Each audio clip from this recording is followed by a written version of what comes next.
What's up guys, it's Sam here. I'm here with the weekly news on what you've seen over the last week and what has been happening in the markets.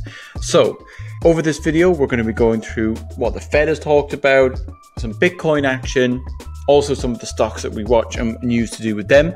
But also just remember to hit that like button, hit the subscribe button, it really helps us out an awful lot. And just to remember, we are not financial advisors. This is for entertainment and entertainment purposes only. So always do your own research into what we say on here. So without further ado, let's get into what the weekly news is.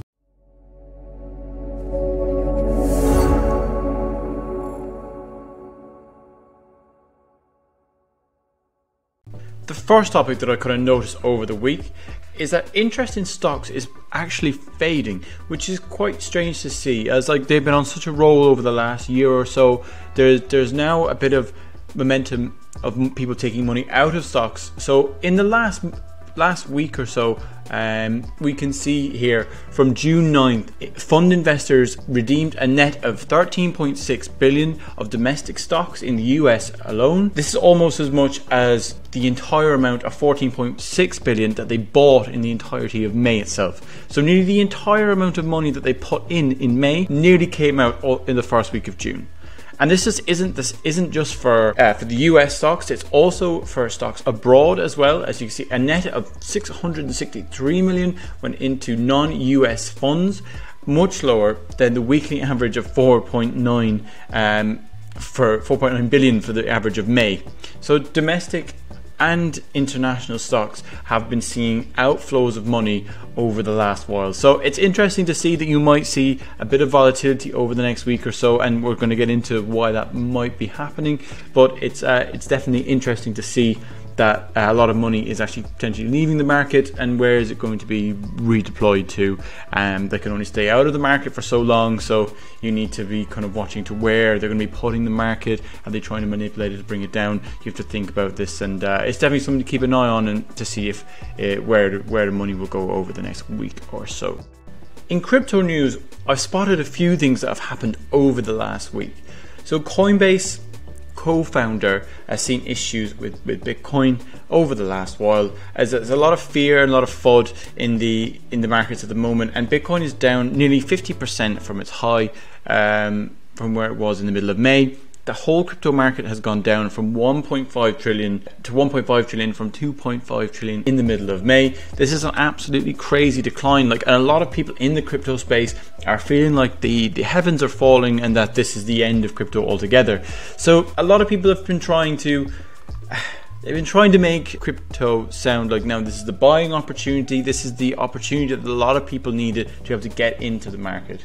We've spoke about it before in other videos where the crypto market is extremely leveraged, and that is why it fell so rapidly. But a lot of this stuff is actually not too dissimilar to what happens in the crypto market quite regularly. So people who have been in crypto for a long time, they understand that the market can drop 50% in the blink of an eye, but it will go up 100% to 200% in a blink of an eye. So these are the things you kind of just need to prepare yourself when you're getting involved in crypto. And remember that past value always less than what the current value is. So if you look on a long chart, you're always going to see that it's a lot better now than where it was before. So look, it's just something to consider. There's a lot of fear and anxiety around cryptocurrencies at the moment, but they're definitely an exciting place to put your money and somewhere to always be keeping an eye on it.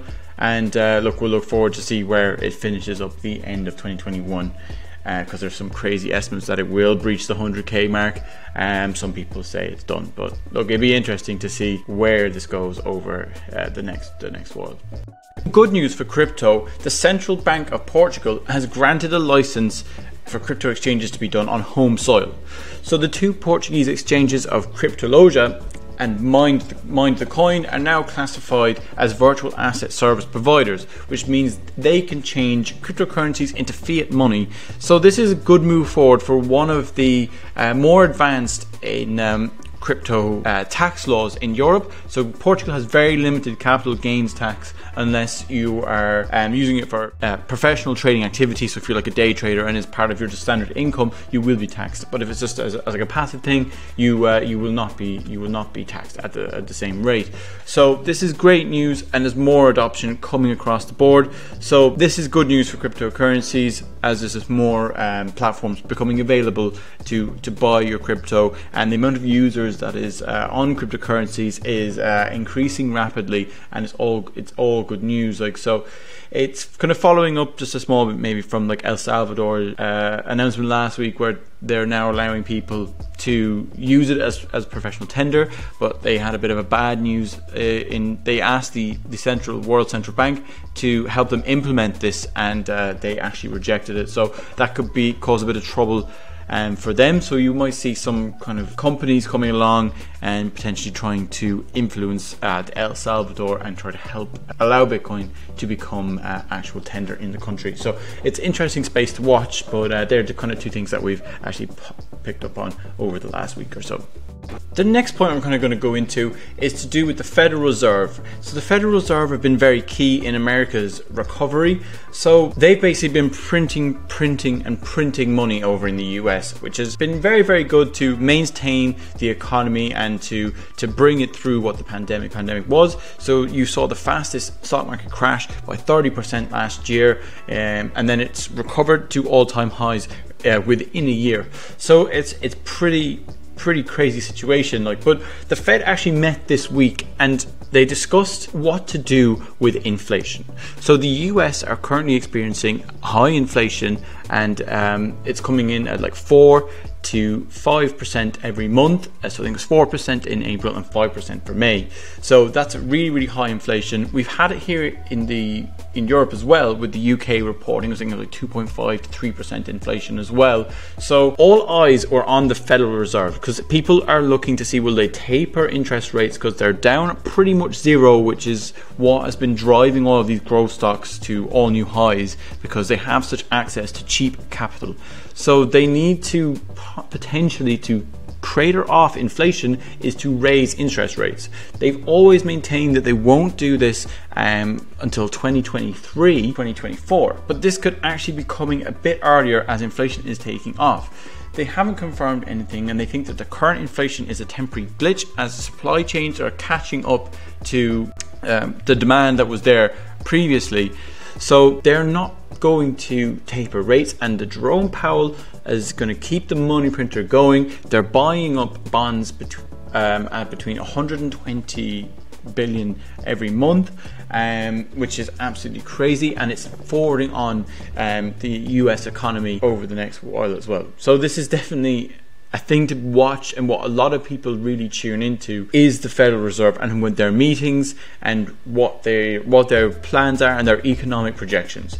So the US economy is generally pretty good at the moment, and they're looking to bring in an inflation rate of around 2% for the year, which is kind of the standard. Like, so 2% is generally the amount of inflation that you do get in the US, and world economies, like stable economies like Europe and the US, Canada, them kind of places, they kind of look to get around 2% inflation every year, and that's standard. So that's why a lot of people say holding cash is silly, because you lose 2% of your money. If you just hold it in hard cash, you lose 2% every year, because inflation is always going up by that every year, which is just part and parcel of being in the economies that we're in. The US economy growth is actually coming in fairly well as well. Like they're on target to hit between 7% growth for 2021, which is crazy.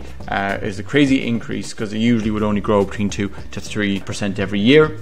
But it's because of where the pandemic was and how it hit and things got closed. A lot of GDP was lost. So you're looking at year-over-year data, and you're kind of getting things back to normal from where they were at a lower height. So the 7% is just an increase from 2020, but it's probably bringing it near enough to what 2019 levels were like. So it's definitely something that we always need to consider, because most of the stocks that we purchase are in the US, so they're the ones that we really need to keep to keep an eye on, and to keep an eye on what the Fed is doing and the decisions that they make, because that affects the positions that we own. Now I'm just going to run into some of the stock news quickly that I saw over the last week and why I think it's kind of interesting. And I'm going to start here with Nvidia. So Nvidia are trying to buy ARM, which is a UK semiconductor technology firm, and it's worth about 40 billion for this deal.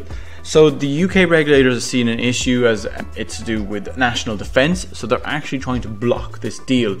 So Nvidia have set a deadline of March 2022 to get this deal done. So it's kind of an interesting situation as it kind of goes on. So Nvidia want ARM to really develop themselves into a massive semiconductor powerhouse. So it's definitely going to be interesting. Do they get this deal over the line, or will the UK regulator stop them from doing it? It's definitely an interesting one, but we can hope, if you're a Nvidia shareholder, that they do get this over the line as soon as possible. The next bit of news I'm going to get into, it's Revolve. So Revolve is one of my stocks I do personally own. It's one of my favorite stocks and one of my biggest positions. So I've been into them for a very long time now, since they're about $14 a share. They're now over $60 a share, and they had a great move this week. They really flew up. I think it was like up by 10% in one day, and that was because of this news that broke. So Revolve is set to join the Russell 3000 index, which is basically an index fund that covers over 3,000 companies in the US. So the Russell index is approximately have 10.6 trillion in assets, which is absolutely crazy. And so now Revolve is going to start getting inflows of this money, and hopefully will start driving the stock price even higher than where it is now. This is one bit of news that I have kind of touched on before, especially in my video, which I will link just up in the top left, to do with Magna International. So Magna International, the automotive manufacturer, we talked about they have deals with Fisker and stuff before. So now they actually signed just a long-term agreement with Fisker this week, which solidified that partnership. So Magna are going to be creating the cars for Fisker in their European headquarters in Austria, in Graz. So this is going to be one of the first, I think, of many smaller companies that do get onto Magna. But now we're just getting a bit more information and a bit more confirmation, and it's looking very good. So yeah, the Ocean SUV is going to start getting produced on November 17th, 2022 at Magna's world-class facility in Graz, Austria. Another one of my stocks that got hit this week in a bit of a strange way. It got targeted by the Wallstreet bets community, and that was Corsair Gaming. So Corsair Gaming ended up 30% from where it was, and crashed all the way back down, back to where it was. So basically there was a lot of short-term money came in, and it was up on Monday by 30%, and then next day it was back down to where it was. So this is just another example of being targeted by Wallstreet bets, and long-term shareholders and stuff. This is kind of an annoyance, because you don't understand if it's going to keep going up or it's going to keep going down. But yeah, no, it was a very interesting move there on Monday of over 30%, and yeah, look, unfortunately I didn't take advantage of it, but I'm not interested in making any short-term money. But it's definitely something to keep an eye on too. Like, it was extremely interesting to see your stock going up 30% and straight back down to where it was. So yeah, look, that's what Wallstreet bets Reddits do to stocks. They push them up really high very quickly, and most of the time they fall straight back down. Right guys, coming towards the end of the video now, I'm just going to put one thing here that I'm actually going to be looking at over the next week, and that is earnings that are coming out this week. So we have Nike reporting on Thursday. They're definitely one to keep an eye on for the clothing sector. Everyone knows Nike, so they're definitely one just to keep an eye on. They're reporting on Thursday. We've Plug Power reporting on Monday, which are a company involved in hydrogen power for pretty much cars, similar kind of thing to what the company Nikola tried to do earlier on in the year, and everyone knows that came to be false. We have CarMax reporting on Friday, and also one of the other Wallstreet bets stocks, which is BlackBerry. They are also reporting on Thursday. So that's the earnings that we will be looking at over the next week. And yes, so that's what this brings us towards the end of the video. And look guys, remember to hit the like button, hit the subscribe button. Hopefully you learned a lot from this video. And look, we'll see you in the next one, and do not take any of this as financial advice. Thank you guys.